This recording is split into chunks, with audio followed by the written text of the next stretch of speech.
Hi guys, if you're thinking about replacing your radiator on your Mazda RX8, this video is just going to give you some insights into what you need to remove in order to actually replace it. I'm not going to do like a video showing exactly kind of like what I'm doing, but what I would like to show you basically is how involved the process is, and I want to show you all the tools that you need to actually get the job done. So my radiator is leaking and it's already been removed, so I could actually tell you all the steps without all the fluff which you actually need to get done. So the very first thing you're going to need to do is remove the airbox, and then you're going to need to remove the tray that the airbox sits in. Then you're going to need to remove the battery and the battery surround box and its base. Then you're gonna need to get your overflow tank bottle for the radiator disconnected and removed. Put it to the side. Then you're gonna need to disconnect every single wire to the fan and all of these things right here. Also, you will need to actually remove your AC condenser, because the way things are located, there's the AC line and this AC line. It kind of prevents you from having the ability to remove the radiator. I mean, you know, things are very close here. I guess it's probably possible to try to do without it, but you know, it was kind of difficult without having to disconnect, because how close everything is. That being said, before you even get to the radiator portion, once you pull all of these things out, and you could go ahead and actually, you know, get all these things pulled out. Before you actually begin the job, if you have something like this to drive up on top, then go ahead and actually do that. If not, then you'll need to raise your vehicle up and put some jack stands for safety. I decided to just drive up on those things, and things are pretty good. Then what you're going to need to do is go ahead and actually remove the bumper. Once you remove the bumper, there's this piece that goes underneath the bumper.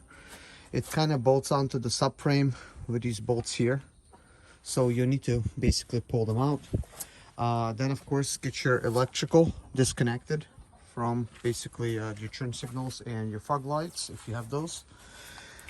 And then your radiator is going to be basically, you know, with the radiator fans facing this way, radiator is going to be right here.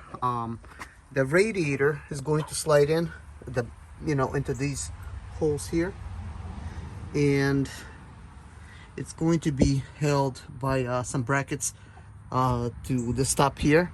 You'll need to disconnect those brackets as well as the AC lines. Then you have these two transmission lines. You'll need to basically disconnect them. I chose to basically disconnect them right here because at the radiator it was a little bit more harder to do. And of course you'll need to disconnect your radiator line right here and right here and right there before you could actually pull your radiator out. I do have the radiator right there with the AC condenser and with the fans. So as you're going to be pulling out the radiator, it is not necessary to go ahead and actually remove the bolts of your fan unless you want to. I went ahead and actually done that, but you could just leave that in place and just pull it out together like this with the bolts being there. I just removed mine. This is what I was talking about. At first I was going to try to disconnect these transmission lines like right here, but it was not enough space for me to get a good grip on them, so I decided to just disconnect them right there. So that's the transmission lines. So now once I bring my racing radiator that I want to use, I'm going to go ahead and actually install all of these components as they're supposed to be, like this AC fan, stuff like that. But the reason I'm replacing this radiator, first of all, you can see there's a lot of that going on, and that's like very loose. So my radiator was actually leaking at the top, somewhere over there. Doesn't even matter. It's pretty old, 2004, so it's a good time to replace a radiator with a racing one. So let me show you what I bought. So I bought a racing radiator from eBay. I believe I paid like 150 bucks. It's by Speed Daddy. There's the address. Looks like they're in Texas. Let me go ahead and open it up. All right, guys, I got the radiator out. It was actually packaged really nicely. This box is completely just nicely packaged. But anyways, that being said, here's what I did not expect. So here's the transmission lines right there. There is no transmission lines right there. So this is definitely something I did not plan on. As far as these things, what is that thing? Broken up? What? I don't remember breaking that off. I don't believe I broke off. So it looks like this was actually broken. That way it was actually sitting there. I did not actually realize because it was hidden. Yeah. So that's not cool. Let me see. Oh, look at that. What? Yeah, that's where it broke off, inside of there. Okay, so looks like what a brittle type of radiator that this was broken. I mean, this also could have been a contributing factor to the leak. There's a good chance it was actually leaking at the top there. So anytime it heat up, it would leak out, but it was leaking in many places. But anyways, guys, that being said, obviously I can install this radiator. And obviously there is no transmission cooler here. So I will have to go with an aftermarket type of solution. But what I'm gonna end up doing is possibly installing a Nissan Rogue transmission cooler. I actually have kind of like a small one that I could actually install. So I'll have to put that to use. But let's see if everything else fits. So we have the fan here. Looks like, let's see.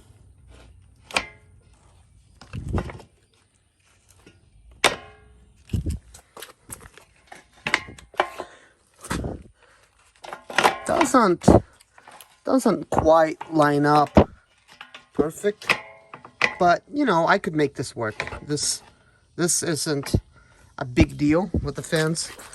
Let me see here.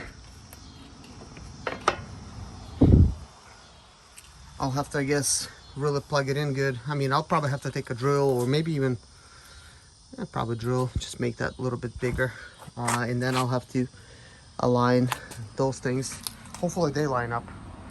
But overall, this radiator is supposed to cool us so much better. It's supposed to hold almost double the water. Probably why there's no transmission cooler on the inside. So I'll install that, I guess, and I'll keep you guys updated. So I actually did not need to modify this at all. Without holding the phone in my hand, it was much easier to plug it in. Now the only thing is these are going to be kind of off a little bit. That's the only thing that I'm worried about. So I may have to slightly modify them, you know, kind of like to where the holes. Now it's removed again. But anyways, you get the idea, guys. I mean, it's not a big deal. All right, guys, I do want to say that I successfully was able to bolt everything up without having the need to do any customizations whatsoever. I first needed to very slightly attach this one, and then kind of had to work with pulling out the radiator just a little bit, and then it went right in. So that's not bad. And I think for the rest of it, I mean, if I really want to, I could just probably use like a hammer to bend it in if that's even necessary, but it's not. I mean, it's really in there already. A little update, I just used the rubber mallet and just boom, boom, you know, it's so easy. So now everything is straight as it's supposed to be. I guess now I'll have to figure out, you know, a way for me to mount in a small radiator, like cooler for the transmission cooler, I guess. It's actually kind of like a little square. I'll have to find a place for it and install it. It's gonna be kind of close, so I wonder how that's gonna work. We'll see. All right, guys, I've transferred over these rubber grommets from here. As you can see, there's the mounting places. Now, here's what I'm kind of wondering. These are the original, and they're at slight angle. This is very straight. I mean, it's not a big issue. I mean, I guess you could just, like, you know, tap this up and, you know, bend it up, trying to, you know, do it without breaking it. I'm not sure if that's gonna work just like it is, or if I'm gonna have to further make some adjustments, but I'm gonna try to pre-fit this radiator before I attempt to do anything else. And this is when I realized this is not a simple install. So a little bit bigger radiator, a little bit bigger problems. Obviously not original. It's not going to be original fitment. So let me show you what I'm dealing with. Pre-fitting this radiator, and because it's a little wider, it does not want to go into its original spot where it was before. So we're having some issues. Now, there could be some solutions to this, but customization would have to be something that I have to do. So when I'm putting the radiator in, it needs to come down like all the way up to here, and problem with that is it does not really want to fit back here really well. If it doesn't fit here, then I cannot install it into its places right there. The cool thing is I could disconnect them from the bottom. They could be installed last. I could bend them at will to make them the proper size. That's what I'm dealing with. And actually this is kind of like, in a way, it wasn't when I was actually removing things. I really don't even know what this is for. There's really too many tubes like that right there. It is some kind of thing to relieve water, I guess, where the computers sit. And this, just way too many things to. I've installed the original radiator, and when I say installed, I just basically you know, put it in here. Just to show you kind of how things go over here. You got that transmission line sticking up right there, and with the rubber lines, it would hook up over there and stuff like that. But that's not what I want to show you. So when you're putting it in, you have to put this front portion in first. And you could kind of see how close everything is back here. Right there. And when this sits here, it sits kind of flush, you know, pointing straight down. And then these things are at a slight angle. And that radiator, it's not how it is. And of course, these insert over there. And then it's being held. So in order for me to actually release it, I need to kind of pull it up like this. Pull it up, and now that it's an old radiator, I'm not worried about dropping it. You know, kind of like that. It's not the same for the other one. I think I'll actually have to remove the brackets to try to then realign things, and I'll see if I could, you know, get it to work originally. But I need to think about these here, because that's not gonna work. I'll have to probably bend it. You know, guys, if you're trying to install a custom radiator, this video is probably gonna give you some ideas what you're gonna run into, especially if you haven't done it before. If you've done it before, you're probably not watching this video. But anyways, this is the brackets that hold the radiator in place. So you have one of them that bolts down over there, and then, you know, so on and so forth. So on the original design, this is how it would be, like that, you know. So it would insert, and then it could be held. But over here, you can't even put it in, you know. So it will have to be a different way to attach this radiator. So I have to come up with my own bracket system. So there's definitely many challenges to this thing. So this is just one of them. I'll probably have to remove the original grommets and I don't know, like figure out where to go from there. But perhaps they could be bented. So the very first thing I'm gonna attempt to do is just bend them. They're aluminum, so I'll try pliers first. So I got these things bent a little bit. So as far as the angle, I'm not really worried about. It's pretty easy to bend them with pliers.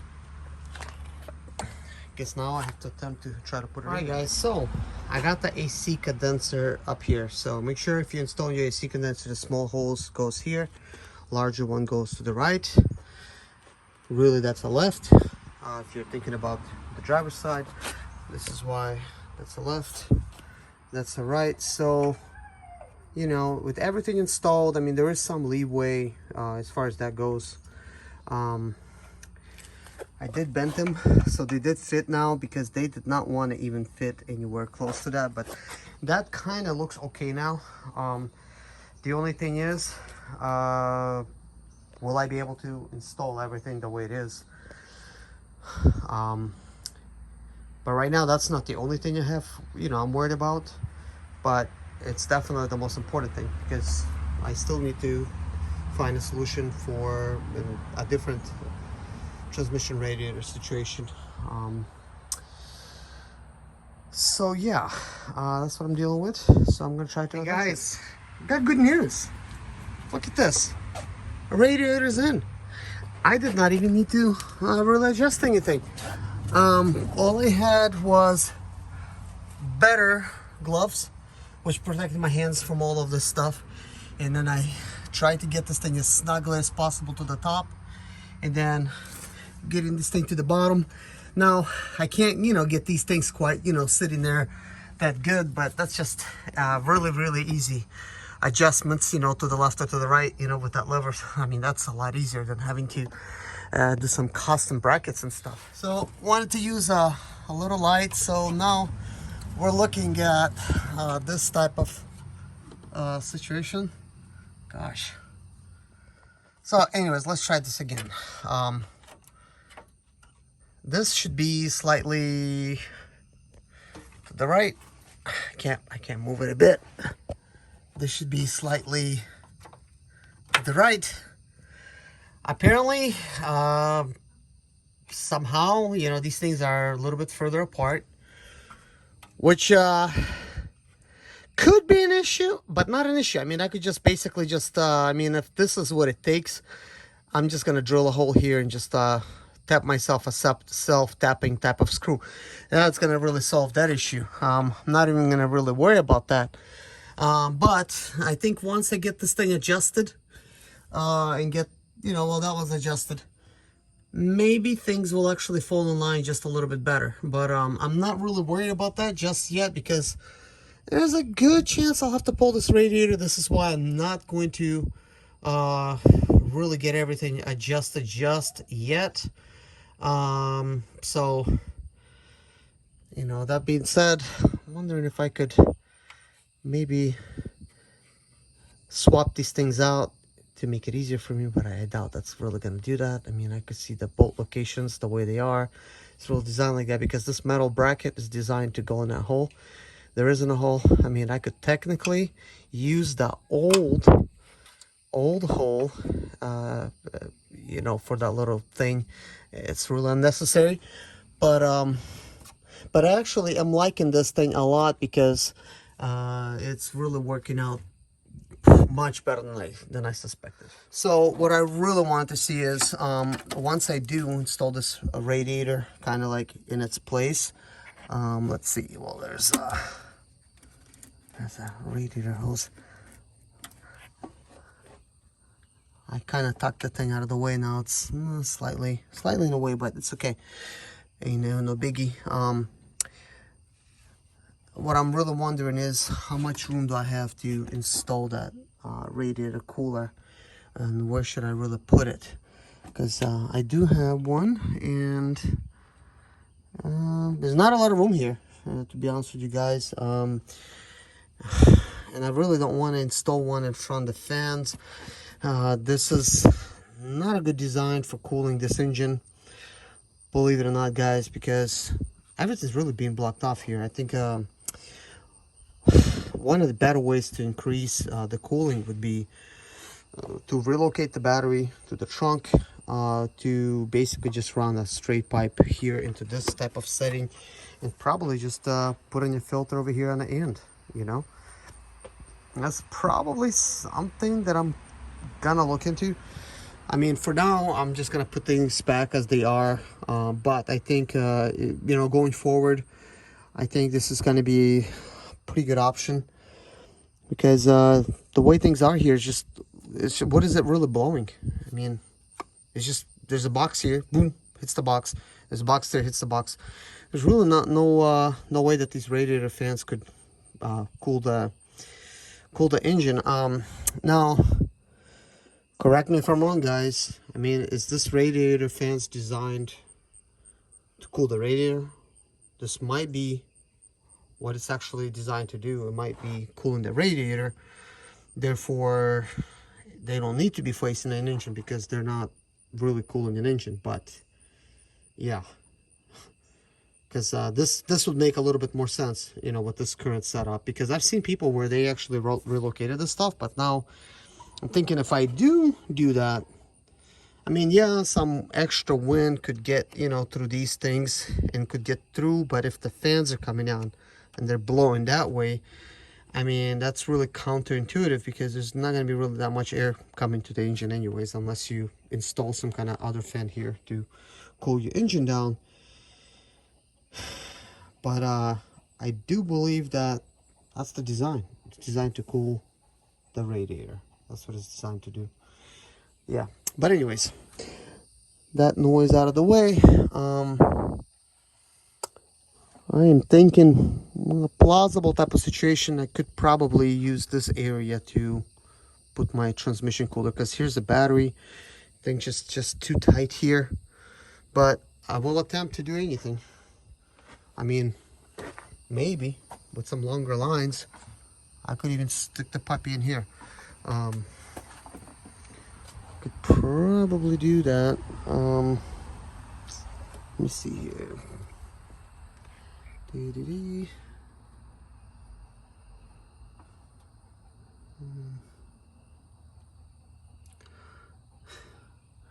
And another option would be going all the way to the source where the transmission lines are coming from, and just mounting a transmission cooler down there to begin with, and just avoid all this shenanigans. Just mount it to the body somewhere. So I'm gonna actually take a look at that option, see if we have that option. All right, guys. So what you're looking at is the transmission lines right there, and they're going down there, and my car is not that high for me to really get anywhere else. But I mean, it is possible, from what I could see, that possibly I would have to perhaps cut the lines in half. You know, hopefully I don't have to butcher things, but cut it in half and then mount a radiator cooler somewhere at the bottom. But before I attempt to do all that, I'm first gonna see if radiator cooler will work in this. Gosh, when I'm in tight places, I say things the wrong way. Not radiator cooler, that transmission cooler. That's now something that I'll have to think about, because we don't have one with this radiator currently. So I'll have to work something in like that.